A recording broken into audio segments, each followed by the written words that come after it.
Kaway-kaway po. Sir, pakaway naman dyan. Hindi po mahirap. Mahirap lang po.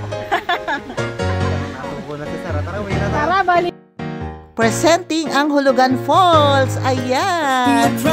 Hulugan Falls of Feliciana, Laguna. Napakahirap pababa at napakahirap din umakyat. Pero hindi kang pagod. Sa totoo lang po, ang pagpunta dito ay napakahirap. Marami kang pagdadaanan. Ang pagpunta rito ay parang isang pagsubok na kailangan mo malagpasan ang mga pagsubok na yun. Maraming ups and downs. Pero pag nalagpasan mo po yun, ay makikita mo at napakaganda po talaga.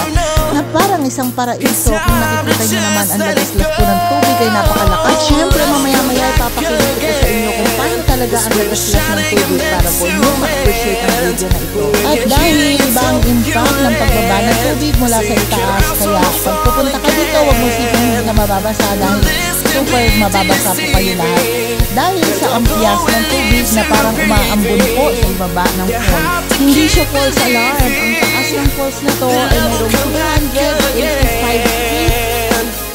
At ito ang pinakamataas na falls dito sa Laguna. Ayan po sa nakikita nyo, super kaganda talaga kung kayo po ay makakapunta rito. At syempre, basang-basa po tayo. Lahat ng tao dito basang-basa. At pwede ka pong lumapit dun sa falls. Kaya lang, hindi ko na po gustong lumapit pa talaga doon. Kasi dito na lang ako. Kaya hinayaan ko na lang ang mga kasama ko doon. So okay na ako sa pag-video kasi mababasa ka po talaga. Ang gusto kong i-share at sinasabi ko sa inyo kanina na kailangan kung pupunta ka dito ay summer at hindi umuulan. Kasi ganyan daw po kalinawan tubig. At kung maulan daw po kayong pupunta rito, madulas na ang daan. At isa pa, ang tubig na babagsak yan ay kulay brown. At bakit nga ba Hulugan Falls ang tawag dito? Kasi ayon sa legend, noong unang panahon marami daw nahuhulog dito ng hayop sila ng mga baka, kalabaw. Kaya mula noon ay tinawagan na po nila to na Hulugan Falls. Kaya naisipan ng mga tao rito na gawin dito isang tourist spot.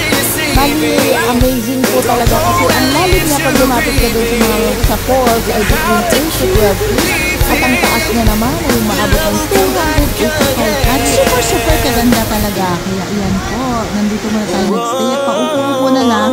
Napagod na rin ako mag-video at iniisip ko kung paano tayo akyat pataas. At syempre, papagod na naman, akyat na naman tayo. Pero worth it naman ang pagpunta dito. Kaya inaanyayahan ko kayo na magpunta kayo dito sa Hulugan Falls. At syempre, itong Falls dito sa Laguna. At napakarami pa natin pupuntahang falls. Kaya subaybayan niyo po ang mga following videos ko at watch for more videos. At syempre nakakakyat na po tayo ng isang palapag. Kaya yan siya mga tayo. 5 pesos. Yan. Kada CR 5 pesos. So yan, umupo muna po tayo dito kasi super pagod po talaga and enjoy. Napakasaya. Napakagandang experience po nito. At syempre sa lahat po na gusto ma-experience ito at gusto nyo makapasyal dito sa Hulugan Falls, ay inaanyahan ko po kayo na pumunta na kayo dito at super excitement po ang inyong mararamdaman. Ayan, so paakyat na po tayo. Okay lang po.